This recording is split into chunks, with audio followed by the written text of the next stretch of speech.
Assalamualaikum warahmatullahi wabarakatuh. Selamat pagi, salam sejahtera bagi kita semua.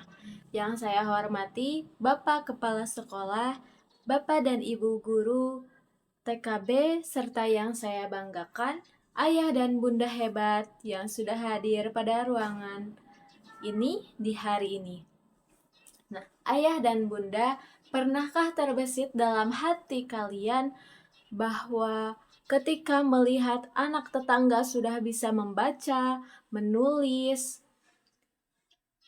sementara anak kita di rumah masih asyik mencoret-coret tembok atau bermain di tanah? Pernahkah pastinya sudah pernah terbesit di dalam hati ayah dan bunda sekalian kekhawatiran dan rasa takut seperti, waduh, kok anak saya belum bisa membaca ya? Kok anak saya belum bisa menulis ya? Padahal usianya sudah 6 tahun. Sementara jika di TK dulu 1 tahun, maka untuk masuk ke SD sudah berusia 7 tahun. Dan apakah itu terlambat? Nah, wajar saja bila ayah dan bunda selalu memiliki rasa khawatir dan rasa takut terhadap buah hati kita.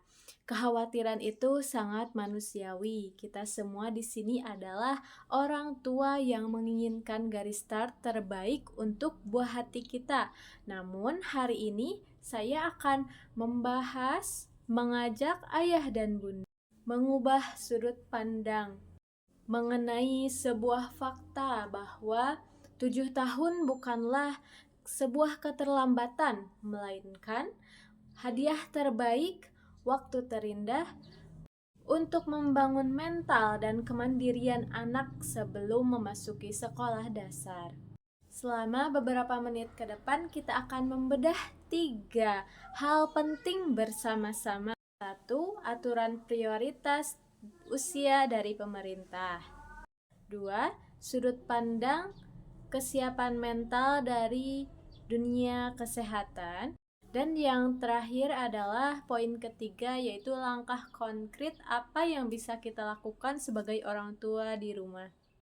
Poin pertama yang perlu kita pahami bersama adalah mengenai aturan regulasi dan kematangan usia. Berdasarkan aturan Permendikbud nomor 1 tahun 2021, pemerintah Indonesia dengan sangat jelas menetapkan persyaratan PPDB penerimaan peserta didik baru, di mana syarat masuk kelas 1 SD adalah diprioritaskan penuh bagi anak yang telah menginjak usia 7 tahun ya. Karena apa? Karena ayah dan bunda bisa dilihat di sini bahwa sesuai regulasi terbaru, anak yang sudah menginjak usia 7 tahun per 1 Juli tahun berjalan mendapatkan prioritas dan jaminan sekolah bangku sekolah dasar tanpa syarat tambahan. Sementara jika ayah dan bunda ingin memasukkan anak ayah dan bunda di usia di bawah 7 tahun, maka anak yang berusia minimal 5,5 hingga 6 tahun diperbolehkan mendaftar dengan syarat wajib menyertakan rekomendasi dari psikolog profesional mengenai kesiapan mentalnya, kesiapan tertulis, dan kesiapan psikisnya anak ayah dan bunda sekalian, bisa dari psikolog profesional atau dari satuan pendidikan yang sekarang anak ayah dan bunda disekolahkan. Poin kedua, mari kita lihat dari sisi kesehatan dan psikologi perkembangan anak. Ikatan Dokter Anak Indonesia atau IDAI seringkali menekankan bahwa kesiapan sekolah seorang anak tidak hanya dilihat dari kemampuannya membaca, menulis, dan berhitung seperti yang kita ketahui, Calistung adalah kemampuan yang bisa kita kejar, tetapi ada hal yang jauh lebih krusial daripada itu, yaitu kematangan emosi dan fungsi eksekutif otak anak. Perlu diketahui oleh ayah bunda sekalian bahwa anak yang berusia 7 tahun idealnya sudah memiliki kematangan emosi dan kestabilan perkembangan saraf motorik yang jauh lebih stabil dibanding anak-anak di bawah usia 7 tahun.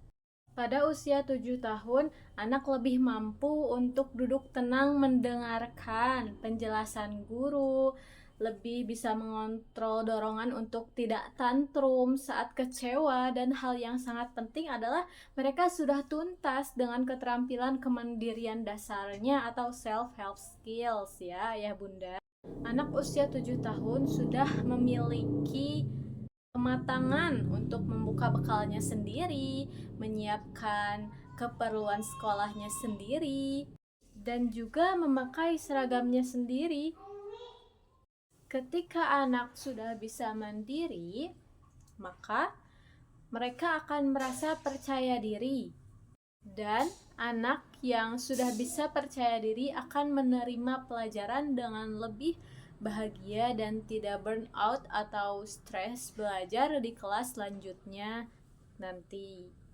Poin terakhir, lalu bagaimanakah langkah kita, peran kita sebagai orang tua di rumah selama masa transisi dari TK ke SD ini?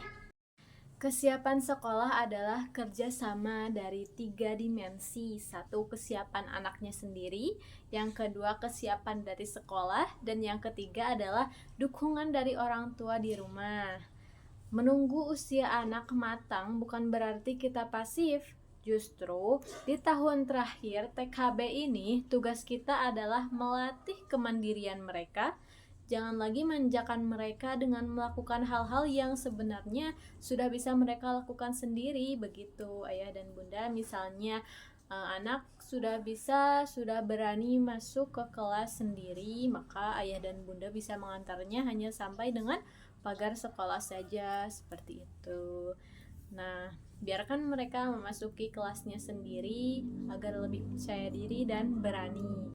Ayah dan bunda yang saya hormati, sebagai kesimpulan dari apa yang kita bahas hari ini, usia 7 tahun bukanlah sebuah perlombaan yang mana kita kalah cepat.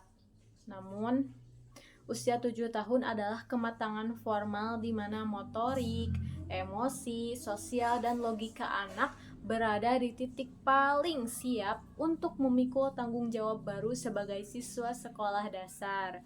Pesan utama yang saya titipkan di hati ayah dan bunda sekalian adalah jangan menjadikan momen masuk sekolah dasar sebagai ajang perlombaan kecepatan, melainkan jadikanlah sebagai perayaan kesiapan. Anak-anak kita bukan robot yang harus cepat pintar. Mereka adalah manusia seutuhnya yang butuh waktu untuk tumbuh dengan kokoh dan lebih berani. Oleh karena itu, mari kita mulai dari hal kecil besok pagi di rumah ya. Mari kita latih anak-anak kita untuk menyiapkan tas sekolahnya sendiri, merapikan mainannya sendiri, dan memilih pakaiannya sendiri. Mari kita berikan mereka kepercayaan, karena kepercayaan dari orang tua adalah bahan bakar terbesar bagi rasa percaya diri anak. Begitu, sekiranya begitu yang dapat saya sampaikan hari ini. Terima kasih atas perhatian ayah dan bunda hebat semuanya. Mari kita nikmati setiap proses transisi yang indah ini demi masa depan buah hati kita. Selamat pagi dan salam sejahtera bagi kita semua. Wassalamualaikum warahmatullahi wabarakatuh.